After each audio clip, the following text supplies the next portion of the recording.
Magandang umaga po sa ating lahat. Nandito po kami sa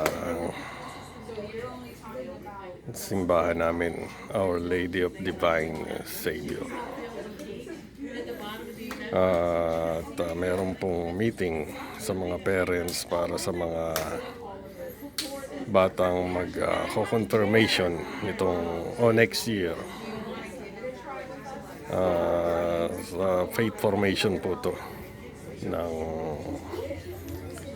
church namin, at marami pong pagbabago at maraming mga babaguhin na existing na program ng simbahan, lalong-lalo na po daw sa safety. Ila-lockdown na po ang mga bata at 10 minutes after ng time nila para sa security nila. Kaya nga sabi nung coordinator, time is definitely changing here in the US. Dati walang mga ganyan, faith formation ng mga bata sa loob ng hindi sa loob ng simbahan. May mga facilities po dito outside ng church na nandun mga bata.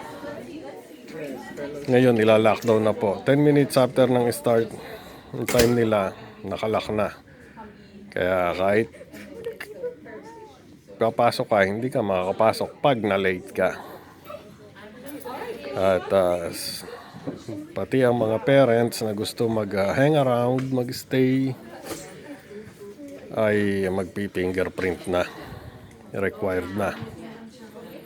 Kailangan alam nila ang background mo. Pag-usapan po natin maya-maya. Pagka po nananakbo na kami kasi mamamalengke po kami at bala ko po magluto ng pininyahang manok. Kaya magandang umaga po ulit sa ating lahat. Good morning. Buenos dias. Konnichiwa. Bonjour. Buongiorno. Namaste to all my friends in India. Magkita-kita po ulit tayo maya-maya.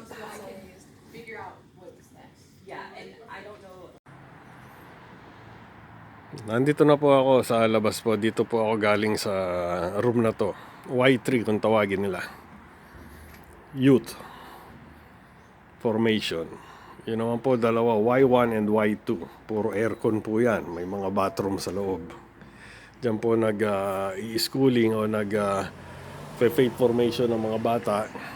Dito, yan naman po ang function hall ng simbahan. At may basketball gym po din sa loob niyan. Pagka may sports related ang araw ng mga bata, dyan naman sila. Nasa kabila po niyang building na yan, yung pinaka-church. May parking lot po yan sa likod. At ito naman po ang garden ng simbahan. Yan, dyan sila nagtatanim ng mga vegetables nila para hindi na sila bibili. Minsan volunteer ang josawa ko dyan para mag-garden. Puro volunteer po ang nagtatanim dyan sa garden na yan para sa simbahan.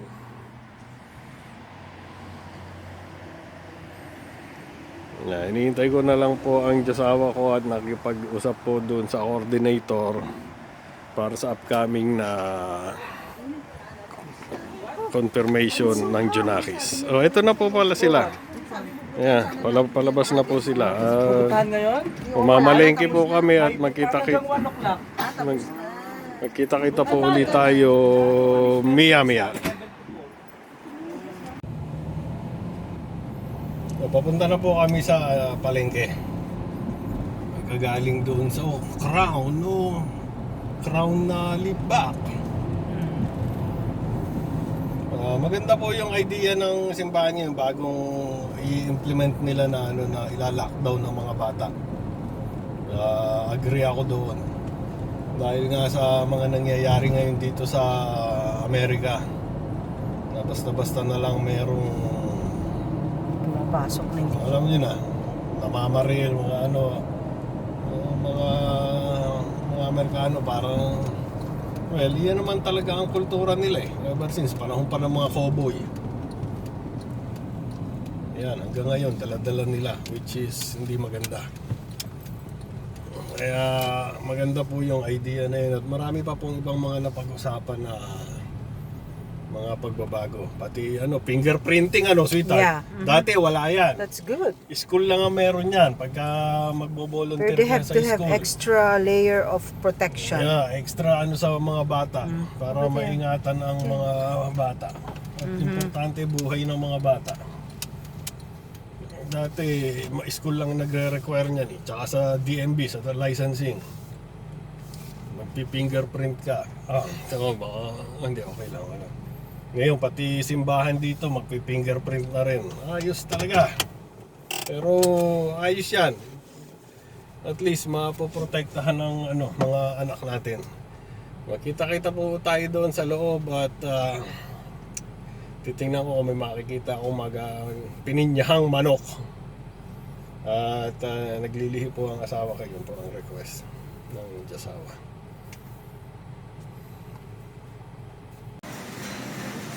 Gusto mo mac and cheese? No. Bakit? Ayun, may mac and cheese doon, I don't like that mac and cheese. Bakit ayaw mo? Ito, clam chowder. Gusto mo bang clam chowder? No. Ayaw mo din. Ano gusto mo?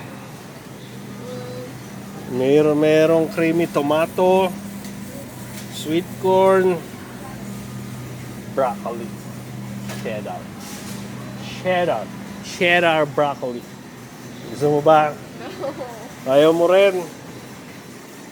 Gusto mong salads? Marami yan eh, kaya may salads. Ayaw mo rin? Oh, yan ang gusto mo. Pilipino ko na rin. Namimitik ng tinidor.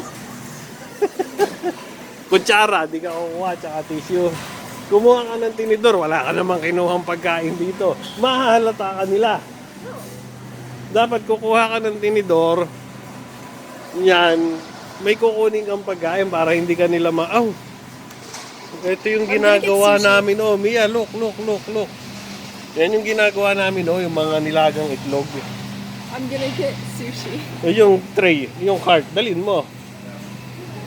Okay, naglolokohan po kami ng Janakis ko dito. May blue cheese din pala doon. Okay, maya po uli. What are you gonna get? I don't know. I don't feel like having a chuchi. Yan, kunin mo yun yung seaweed. Yan. Very good. Bro. Ikaw, ano ang gusto mo? Sushi? Probably. Aling chuchi ang gusto mo dyan? Maybe the sushi that's being sold. Oh, ang galing may tinitinda palang chuchi. Salbahing magsasagot na tong anak ko. Sinabi lang ako lang ang dapat mag-gagaganong Ayan, nakuha na po niya ang gusto niya. Ako naman po kumuha ng mac and cheese. Yun po ang gusto kong kainin.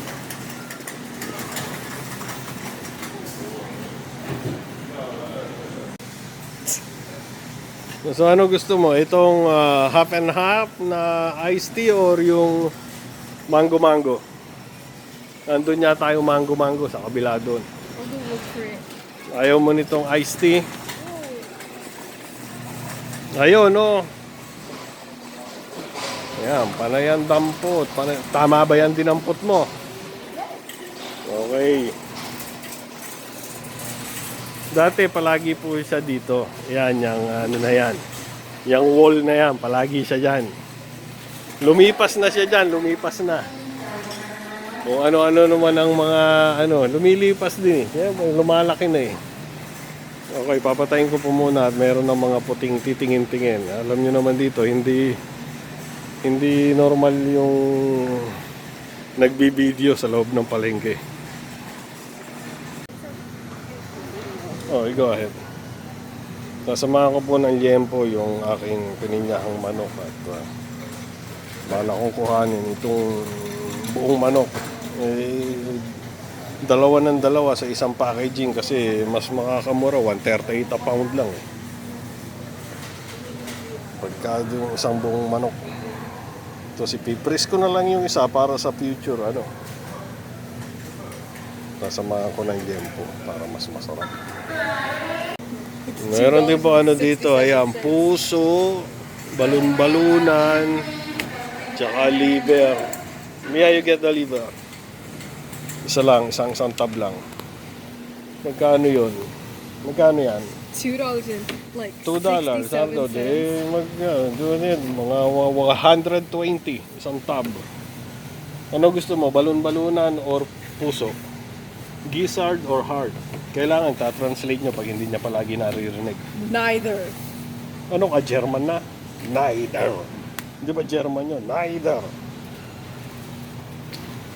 Talaga naman oh. Come here!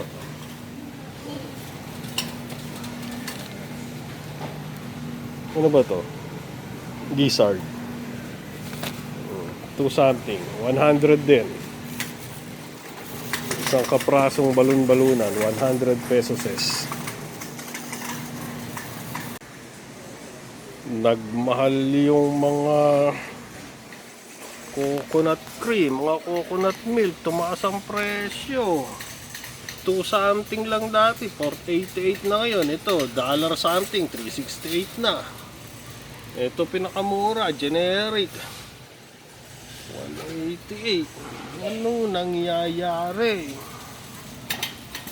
Dito tayo sa Thai. Unsweetened. Yung puro po ano dito. Galing sa Thailand. Ine-export ng Thailand. Wala kang makitang galing sa Philippines. Talong-talo tayo ng Thailand sa export. Pati sa rice. Thailand, Vietnam, Philippines, wala. Vietnam ang number 1 sa rice. Tapos Thailand, pati sa mga buko, Thailand, Vietnam, Philippines, wala. Okay, doon naman po sa banda doon. Wood. Wood? It's wood? It's not a no.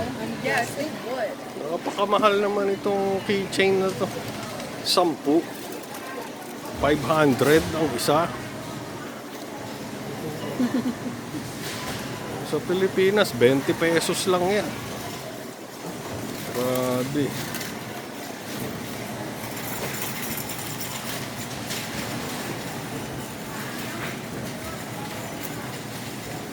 Do you always have to put me in the video? Konnichiwa. Nihongo ga wakarimasu ka? Wala pang kumakausap sa anak ko ng Hapon eh. Sa akin, marami nang kumakausap ng Hapon eh. Pagsagot ko, English. Nagugulat. Oh, sorry. Yung mga ano mo na yung meat. Yung mga puno ng saging niya, oh, ang dami, oh. Isang beses pupuntahan natin yan, pag kailangan natin ng dahon ng saging, tatabas na lang tayo dyan. Kasi nasa tabing kalsada naman. Sa gabi natin pupuntaan, sa gabi tayo kukuha. Mas makukulong ka dahil sa banana leaves lang. Eh, nasa tabing daan naman. Public. Pauwi na po kami. Ito na pong mamalengke. Napag-usapan po namin yung pagtaas ng presyo ng mga bilihin. Yung mga lata ng gata ng nyog na galing ng Vietnam, Thailand, tumaas ng $1 bawat isa. Imagine that. 56 pesos ang itinaas ng bawat isa. Ayos ang audi niya.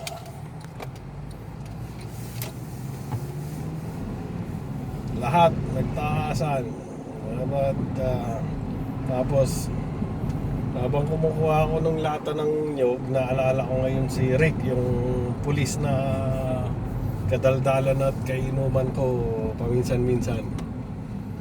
Nagtanong siya minsan sa akin, sabi niya, Sani, ano ang ine-export ng Philippines dito sa US? Kasi ang palagi naming nakikita is, well, obviously China. Number 1. Tapos Thailand. Yan na, India, pangalawa. Tapos, yan na, Vietnam, Thailand, South Korea. Wala pa, the Philippines. Hindi ko siya nasagot. Sabi ko, ano nga ba ina-export ng Philippines dito na nakikita namin? Wala kaming nakikita. Ang alam ko lang na ina-export ng Philippines dito yung Timex na relo kasi may planta ng Timex sa Pasig. Ewan ko hanggang ngayon nag-e-export pa rin dito kasi merong isang Canadian na tuwan-tuwa nakabili ng Timex, ang ganda. Pagtingin niya sa likod, made in the Philippines. Tapos mga semiconductor, that's it. Pero yung iba, katulad doon sa dati kong trabaho sa BSP, yung sa gawaan ng salamin sa mata. Ang mga lenses galing ng pinakamagandang quality, Japan. Obviously. Yung pinaka-worst na quality, China. Obviously. Pero merong Vietnam, merong galing ng Thailand. Mga lenses po yan ng salamin. South Korea, Taiwan, Indonesia, Malaysia, may ina-export na lenses dito sa US. Philippines, wala. Mga bigas po dito, mga rice. India, Vietnam, Thailand, Malaysia, Indonesia. Philippines, wala. Kaya hindi ko nasagot yun lang nasabi ko, yung Timex. Sabi ni Rick, that's it. Yun lang ang naisagot ko. Wala akong maisip. Hindi ko alam. Paki-comment na lang po kung meron kayong alam na ina-export ang Philippines dito sa US. Kasi ang mangga, mga mangoes sa Mexico kinukuha ng US. At sa maniwala kayo sa hindi, sa Australia, ang laki ng plantasyon ng Australia ng mangga na dati wala sila niyan. So ano ang nangyayari? Ano ang nangyari? Busy sa pangungurakot, kamo. Imposible naman kinuha lahat ng DPWH. Yeah, kaya nga. Walang kinalaman yung bigas, mga gata ng nyug sa DPWH. Yeah. So there's something wrong. Kaya minsan nakakalungkot, nakakapanlumo pag naiisip yung namin dito, yung ganong sitwasyon. Tapos mababalitaan pa namin dito. Oops, dahan-dahan. Yan na. Nila yung karsada. Yan na. Mababalitaan namin dito yung pa mga kalokohang pinaggagawa ng mga sangay ng gobyerno natin. Sus Mariosep. Hina-high blood tuloy ako. Pasensya na po kayo. Well, malapit na po kami sa bahay. Tatapusin ko po ito sa bahay pagkaluto po nung pininyahang manok. Pininyahang manok. Yan po ang dinner namin mamaya. Pininyahang manok. And as usual, para sa tanghalian, bumili po ng chuchi ang aking Junakis. Ako naman po ay dumampot ng mac and cheese para sa aming mag-Diyosawa. Uy, green na pala. Okay, kita-kita po ulit tayo mamaya.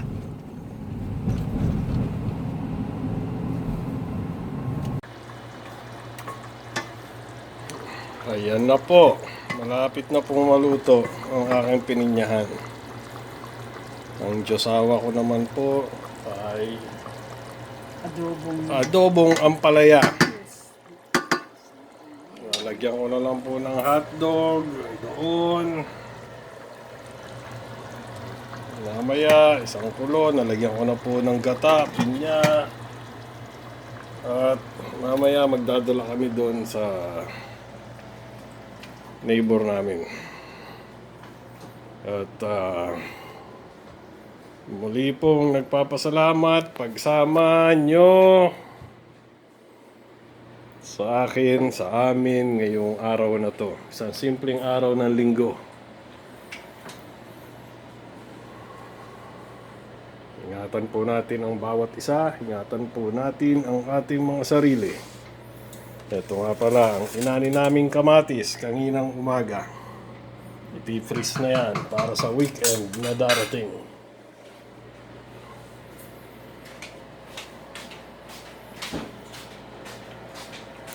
Hanggang sa muli nating pagkikita,